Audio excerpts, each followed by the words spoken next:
और शुरुआत बड़ी खबर से करेंगे। जम्मू श्रीनगर कौमी शाहराह पर जिला रामबन में इन दिनों ट्रैफिक के बदतरीन निजाम की वजह से मुसाफिरों, सयाहों समेत मकामी लोगों को सख्त मुश्किलात का सामना है। एक जानिब हुकूमत और इंतजामिया शाहराह पर बगैर खलल के आमदोरफ्त का ऐलान करती है, तो दूसरी जानिब शाहराह पर हर रोज ट्रैफिक जैम को लेकर आवाम सख्त बरहम है। National highway authority of India की जानिब से जारी 4 लेन प्रोजेक्ट से शाहराह मुकम्मल खस्ता हालत में है। शाहराह पर गुज़िश्ता रोज से ही ट्रैफिक जाम है। गाड़ी चलाने वालों को शदीद परेशानी का सामना करना पड़ रहा है।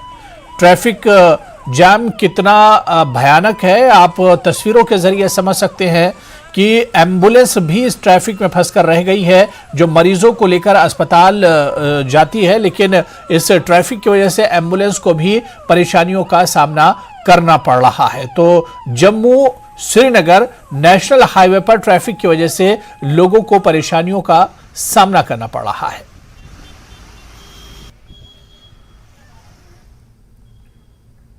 और अब बात करेंगे G20 बैठक की तैयारियों की।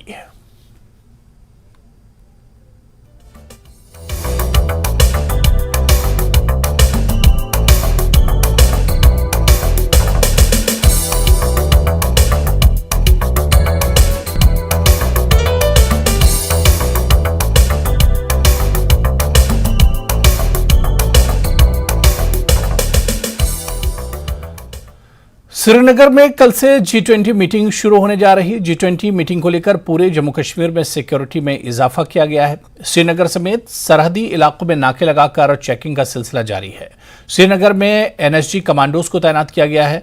वहीं डल झील में लगातार सिक्योरिटी फोर्सेस गश्त कर रही हैं। शहर के अहम सड़कों पर पुलिस और फौज की जानिब से हर आने जाने वाली की चेकिंग की जा रही है। G20 की तैयारियां आखिरी मराहिल में हैं। कश्मीर मेहमानों के इस्तकबाल और ज़ियाफत के लिए पूरी तरह तैयार है।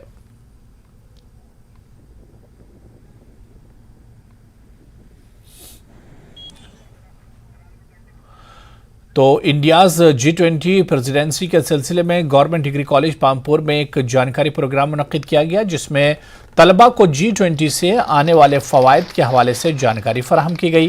प्रोग्राम में कल्चर और हेरिटेज को बचाने के हवाले से भी तबादले ख्याल किया गया। इस मौके पर कई फूड और हेरिटेज स्टॉल्स भी लगाए गए थे।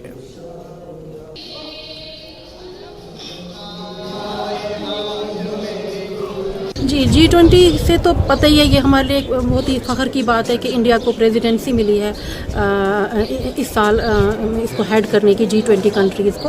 वो तो फ़ख्र की बात है ही, लेकिन इसमें कश्मीर को भी सिलेक्ट किया गया है इसकी मीटिंग के लिए। ये हमारे लिए और भी खुशकिस्मती की बात है, क्योंकि इसमें जो है हमारे कश्मीर जो है वो पूरे वर्ल्ड में जो है आइडेंटिफाई होगा और इसको जाना जाएगा हर लिहाज से, हर डायमेंशन से, कल्चर के लिहाज से, लैंग्वेज के लिहाज से, हमारे फूड कुजीन के लिहाज से, हमारे जो यहाँ पे साइट्स हैं, टूरिज़म जो है उसको प्रमोट करेगा और हर इस टाइप की चीज़ को जो है ये प्रमोट करेगा। और पूरे वर्ल्ड में जो है कश्मीर वैसे ही मशहूर है, लेकिन इससे और भी ज़्यादा जो इस पर थोड़ा सा पिछले कुछ सालों में जो इस पर बाहर के टूरिस्ट नहीं आते थे, बाकी चीज़ें नहीं आते, वो अब आना शुरू करेंगे, हमें पूरा यकीन है। जैसे कि आप जानते हैं कि यहाँ पे जो अभी हम सेलिब्रेट कर रहे हैं G20, तो ये रिगार्डिंग इसलिए कि हमारा जो कल्चर है उसको शो ऑफ करना है। जैसे कि हम जानते हैं जो आज हमारी जो जनरेशन है,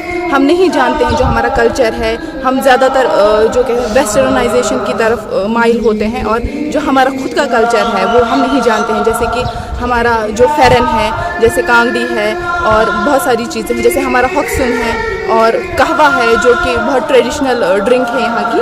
तो ये ज़रूरी है, यहाँ का ये प्रोग्राम बहुत ज़रूरी है ताकि जो आजकल की जनरेशन है उनको इसके मुतालिक नॉलेज मिले कि हमारा कल्चर क्या है। G20 समिट के हवाले से जहां हर तरफ तैयारियां मुकम्मल की गई हैं और मुख्तलिफ मकामात पर G20 की बेदारी रैलियां और प्रोग्राम मुनक्किद कराए जा रहे हैं, वहीं मुख्तलिफ स्कूलों में अनोखे और दिलकश प्रोग्राम पेश किए जाते हैं। इसी कड़ी के तहत सब डिवीज़न टेडमर्ग में हज़रत बाबा ऋषि सेंट्रल वक्फ हाई स्कूल हाजिबल में ज़ेर तालीम बच्चों ने मॉर्निंग असेंबली पर स्कूल यूनिफॉर्म में बैठकर G20 के लिए इस्तकबालिया खाका खींचा है, जिसकी अवामी सतह पर ज़बरदस्त सराहना की जा रही है। अवामी हल्कों ने स्कूल के स्टाफ की इस तरह की मुनफरिद कोशिश करने पर मुबारकबाद दी। सोशल मीडिया पर भी यह तस्वीर ज़बरदस्त वायरल हो गई है।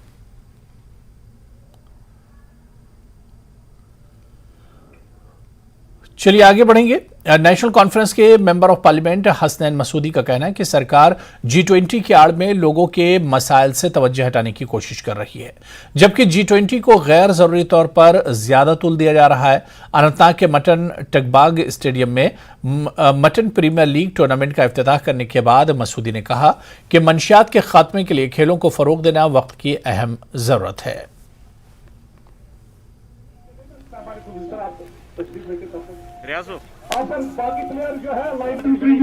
G20 का मतलब ये है कि इस साल ये 20 ममालिक है जिन्होंने एक ग्रुप बनाया है। पिछले साल इंडोनेशिया इसका होस्ट था, इस साल हम इसके होस्ट हुए।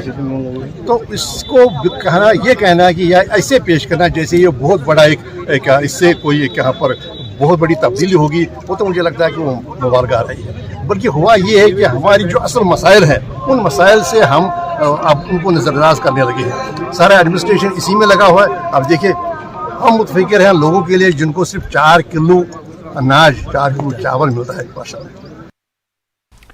चलिए आगे बढ़ेंगे। खबर मेंढर से है, जहां सिक्योरिटी फोर्सेस के सर्च ऑपरेशन के दौरान फायरिंग की गई। केरी में सर्च ऑपरेशन के दौरान सुबह 3:30 बजे से सुबह 5 बजे तक शदीद फायरिंग की गई, जिसके बाद दोनों अतराफ से ट्रैफिक रोक दी गई। लोगों को घरों में रहने का मशवरा दिया गया। इलाके को घेरे में लेकर सर्च ऑपरेशन अभी भी जारी है। कुछ मूवमेंट देखिए तो उसके बीच में शहद की मक्खियों के आलमी दिन के मौके पर पंचायतघर ठठार बानिहाल में महकमा ज़राअत की जानिब से तकरीब का इनेकाद किया गया, जिसमें शहद की मक्खियों के कारोबार से जुड़े अफराद, पंचायत के नुमाइंदों, संगलाब के रजाकार और महकमे एग्रीकल्चर और एपीकल्चर के अफसरों ने शिरकत की। मकामी सरपंच मोहम्मद हुसैन मेहमान खुसूसी के तौर पर मौजूद थे। इस मौके पर शहद की मक्खियों के लिए सरकार की तरफ से चलाई जा रही स्कीमों और इस कारोबार के फायदे के बारे में जानकारी दी गई।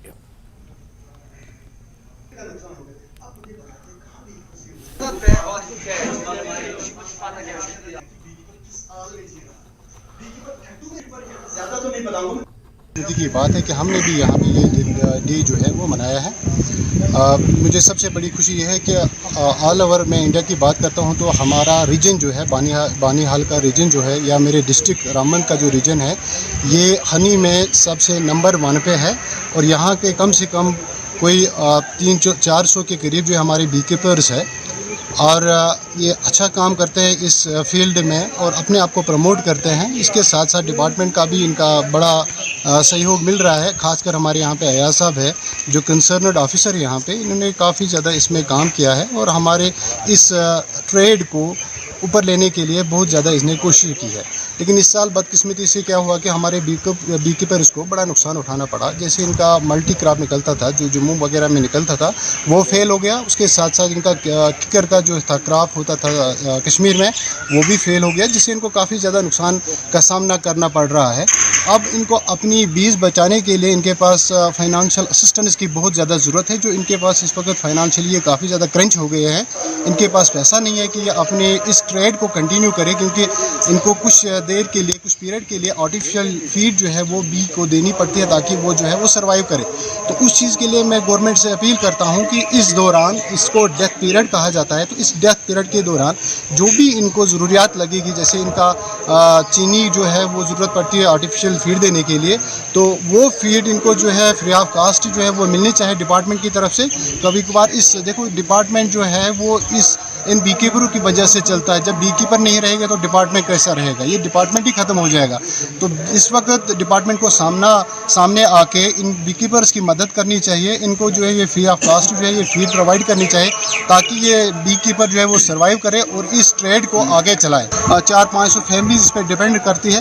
तो मेरी दोबारा गवर्नमेंट से यही है, या खासकर एपीकल्चर डिपार्टमेंट से यही गुजारिश है कि इस वक्त जो है बी कीपर्स की जो है वो भरपूर मदद की जाए। हमारी कुछ डिमांड है इस बार।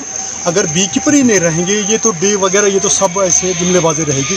मेरी गुजारिश है डिपार्टमेंट से, इस बार बी कीपर्स को, आपको पता है जम्मू फेल हो गया, कश्मीर फेल हो गया, हर बी कीपर्स को आर्टिफिशियल फीड की ज़रूरत पड़ती है मक्खी को बचाने के लिए। तो हमारे पास लाइबिलिटीज़ इतनी है कि हम अफोर्ड नहीं कर पाएंगे इस वक्त फीड देने के लिए। लिहाजा गुजारिश है डिपार्टमेंट से कि जितना जल्दी हो सके कि हर एक बी कीपर्स को कम से कम 4 से 5 quintal feed free of cost provide किया जाए। बाकी मैं ये कहना चाहता हूँ, ये वन डिस्ट्रिक्ट वन प्रोडक्ट है रामबन, जहाँ पर हनी को वन डिस्ट्रिक्ट वन प्रोडक्ट करा दिया गया है। तो आज हम यहाँ पर जो ये हमारी खाली मतलब ये हमारी इंडस्ट्री है जहाँ पर हम 500 बी कीपर काम कर रहे हैं। तो इसी को उजागर करने के लिए हमने ये दिन मनाया हुआ है। इस दिन में हमने इनको बताया कि इसके क्या क्या है। हम जो शहद इसको पैदा कर रहे हैं वो सबसे ज़्यादा पैदा कर रहे हैं। तो आगे शहद के अलावा इसमें खाली में हम इसके बाई प्रोडक्ट्स पर काम कर रहे हैं। मतलब इसमें जो बाई प्रोडक्ट्स आते हैं उसमें पोलन आते हैं, उसमें प्रोपोलिस आता है, उसमें रायल जेली आता है, उसमें हमारा बी वेन्यूम आता है। तो अगर आपको मैं ये बता दूं कि बी वेन्यूम का जो वैल्यू है वो 1 ग्राम जो जाता है वो 10,000 से लेके 15,000 उसकी मार्केट वैल्यू है। इस डिस्ट्रिक्ट के लिए बड़ी फ़ख्र की बात है कि हमारा हनी हमारे हॉनरेबल प्राइम मिनिस्टर जनाब नरेंद्र मोदी साहब ने अपने साथ डिवास में लिया था स्विट्ज़रलैंड में। वहाँ पर उन्होंने फॉरेन डिग्रीज को गिफ्ट किया था। और जब यहाँ पर क्वीन एलिज़ाबेथ आई थी तो उसको भी ये हनी सुलह हनी हमारा जो रामबन का है उसको गिफ्ट किया गया था। तब से ये हनी रॉयल हनी के नाम से जाना जाता है। हमारे इस प्रोग्राम का एक ही लास्ट मकसद ये है कि हमने बी कीपर जब हम बी कीपर को अगर हम बचाना चाहते तो हमको पहले बी को बचाना है। बी को बचाने के लिए हमने भी काम करना है, फार्मरों ने भी काम करना है, तब जाकर हमें ये कामयाबी हो जाए। पट्टन के खोर शेराबाद में यूथ डेवलपमेंट कमेटी ने एक मेगा अवामी दरबार के इनेकाद के। इस अवामी दरबार में जिला बारामूला की डीडीसी चेयरपर्सन सफीना बेग मेहमान खुसूसी थी। इस तकरीब में महकमे तालीम के CEO बारामूला, SDM पट्टन और दीगर आला अफसरान समेत कई जिलाई इंतजामी अफसरान और मुख्तलिफ महकमों के ओहदेदारों ने शिरकत की। तकरीब में हज़ारों की तादाद में मकामी बाशिंदों, मर्द और ख़वातीन ने हिस्सा लिया। दरबार का बुनियादी मकसद मसाइल का हल है। मकामी लोगों की जानिब से पीने का पानी, सड़क के बुनियादी ढांचे, सेहत की देखभाल और दीगर मसाइल के हवाले से तशवीश का इजहार किया गया। DDC चेयरपर्सन ने ओहदेदारों को हिदायत दी कि वो शिकायत का फौरी इजाला करें।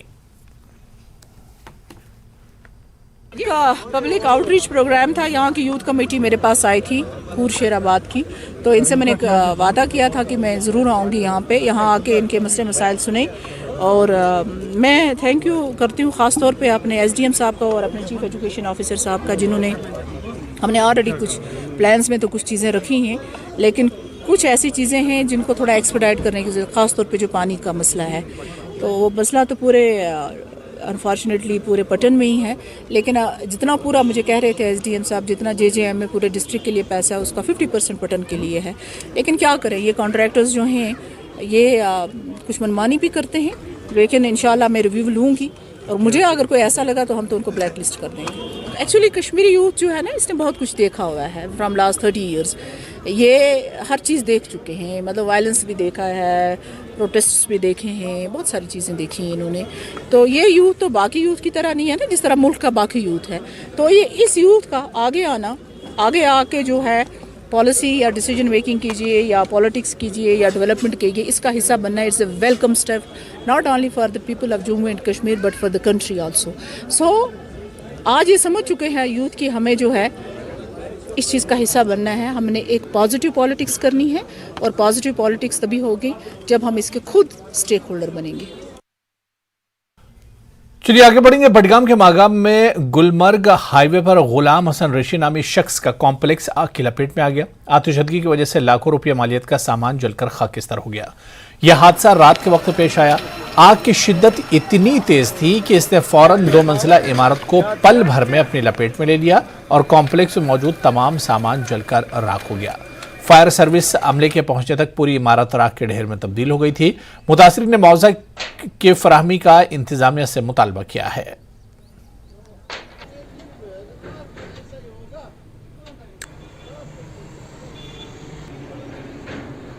बहुत शंगित 1 बजे रात नफर डेरस आसान 1 बजे रात तम गेट दबावान तो बह द्रास वो मे सोरे नारस मज गुमुत चौपर आमुत वालने मे ना पिले ना अकल बह क्या कर हेकान पार कर मे अत मज लकर पेनलिंग बाकी सुरिय दार बन दार पे बन तो सह गो सोरे डैमेज मे आव न पे समझी बह क्या कर मे यह कैसा ती बह कुन पे चलावान मे गो सरसे सोरे मज गो लॉस। सोए हुए थे, यहाँ पे मेरा माल था, मैं यहाँ पे रूम पे रहता हूँ, गोदाम भी यही है, तो मेरा भी माल था यहाँ कम से कम लगभग 3 लाख से ऊपर ही है। छाते थे, शूज़ है, उसमें चप्पल है, रेडीमेड्स था, तो पता ही नहीं चला इसका आग का कि इतनी ज़्यादा फैल गई कि कुछ कंट्रोल होने का। फिर जब मैं यहाँ से भागते हुए गया इनके पास साहब की, उनको बुलाने की, मैंने बोला यहाँ आप आ जाओ, इधर आए, फिर तो कुछ यहाँ समझ ही नहीं आया हम क्या कर पाते, तो कुछ नहीं कर पाए क्योंकि आग ने ऐसी पकड़ी थी स्पीड के, कुछ समझ आया नहीं सर। मुतालबा करते हैं गवर्नमेंट से कि हमारी बात को आगे किया जाए क्योंकि हमारा जो भी है ये माल किसी से उधार उठा के लाया है, कर्जा ही है सारा, ये कम से कम 3 लाख से ऊपर मेरा माल जल चुका है सर। इसमें कुछ नहीं बचा है, कुछ नहीं, एक पीस भी नहीं बचे। मेरे कपड़े भी, ये कपड़े तो इनसे साहब से लेके आया, शूज़ लेके आया, मेरा एक थर्माकोट इधर बचा हुआ था सर। तराल के नारस्तान इलाके में मकामी लोगों ने महकमे सेहत के खिलाफ खामोश एहतजाज किया। इलाके के हेल्थ सेंटर में अमले की कमी की वजह से इन्हें काफी मुश्किलात पेश आ रही हैं। मकामी आवाम का कहना है कि हेल्थ सेंटर में सिर्फ 2 मुलाजमीन ही खिदमात अंजाम दे रहे हैं। कसीर आबादी वाले इस इलाके में मजीद अमले की जरूरत है। तो इस बात को सर, हमें वहाँ हेल्थ सेंटर है जिसमें 5 मुलाजमीन वहाँ ड्यूटी है, 5 में से 2 मुलाजमीन वहाँ ड्यूटी जाते हैं, तो जो 3 मुलाजमीन, एक लुड़गामा के लुड़वा में ड्यूटी कर रहा है सुतूरा में, मगर तनख्वाह जो निकालते हैं वो नारस्तान के नाम पर निकालते हैं सर।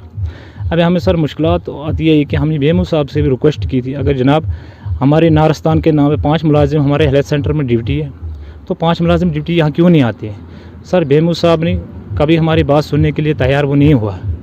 तो सर इस मैं रिक्वेस्ट करता हूँ मीडिया से कि आप हमारी बात आले हुकाम तो की पहुँचाओ कि मेहरबानी करके जो हमारा ये नारस्तान का इलाका है, यहाँ हेल्थ सेंटर है, खुदा न खास हम पहाड़ी लोग हैं, अगर किसी वक्त हमें किसी को खुदा न खास ज़ख़म लग जाती, हम जंगल के लोग हैं, तो अगर किसी को ज़ख़म लग जाती खुदा न खास, हम जब हेल्थ सेंटर वहाँ में जाते हैं दवाई के लिए, वहाँ हमें कार्टन नहीं मिलता, दवाई नहीं मिलती है।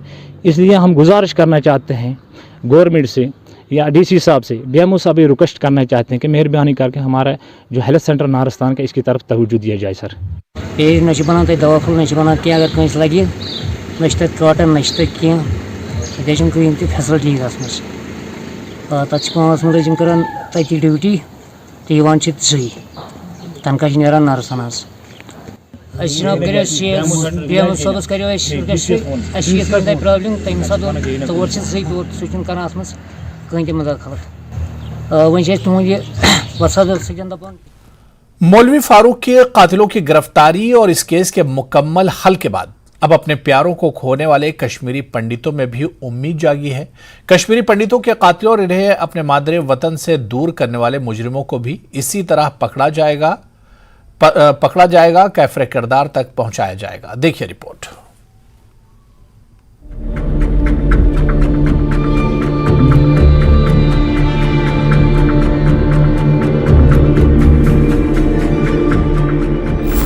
दिल्ली में रह रहे राजेंद्र कौल प्रेमी अपने पिता सर्वनाम कौल प्रेमी और वीरेंद्र कौल प्रेमी की हत्या की FIR को एक बार फिर उलट पुलट कर देख रहे हैं। मौलवी फारूक कत्ले केस के हत्यारों के पकड़े जाने के बाद उन्हें अपने पिता और भाई के हत्यारों के पकड़े जाने को लेकर उम्मीद जगी है। राजेंद्र कौल प्रेमी के पास 29 अप्रैल 1990 को दर्ज की गई पिता भाई की हत्या की FIR से लेकर मंदिर और प्रॉपर्टी जलाए जाने की FIR भी है, लेकिन इस केस को अनट्रेसेबल बताकर बंद कर दिया गया था। देखो साहब, जब ये हत्या हुई उसके बाद स्टेट सरकार ने इन्वेस्टिगेशन तो करा होगा और हमारे पास एक ऐसा सरकार का प्रेस नोट आ गया जिसमें उन्होंने ये कहा कि 8 arrests have been made in connection with the murder of Sarvanand Kaul Premi and his son. मेरे पास ये सरकार का ही पेपर मेरे पास मौजूद है और इसमें आप देख सकते हैं कि क्या लिखा हुआ है। इसमें लिखा हुआ है कि 8 arrests have also been made in the rural area of Anantnag where Shri Sarvanand Kaul Premi and his son Virendra Kaul were killed on May 1, 1999. 90, इससे ज़्यादा और क्या सबूत चाहिए। इसके बाद भी उन्होंने केस को क्लोज कर दिया एज अनट्रेस्ड। 90 की दहाई में जब कश्मीरी पंडितों का जम्मू कश्मीर से विस्थापन हुआ तब बहुत से पंडितों ने अपनों को खो दिया था। आतंकवादियों ने कश्मीरी पंडितों पर हमले किए थे। 28 अप्रैल 1990 को आतंकवादी उनके पिता और भाई को किडनैप कर ले गए थे और 1 मई 1990 को दोनों की लाशें मिली थी। 8 संदिग्ध लोगों को पुलिस के द्वारा पकड़ा गया, लेकिन बाद में केस बंद कर दिया गया। राजेंद्र कौल प्रेमी का कहना है कि इस केस सहित तमाम दूसरे मामलों को रीओपन कर न्याय होना चाहिए और गुनहगारों को पकड़ा जाना चाहिए। एलजी साहब और केंद्र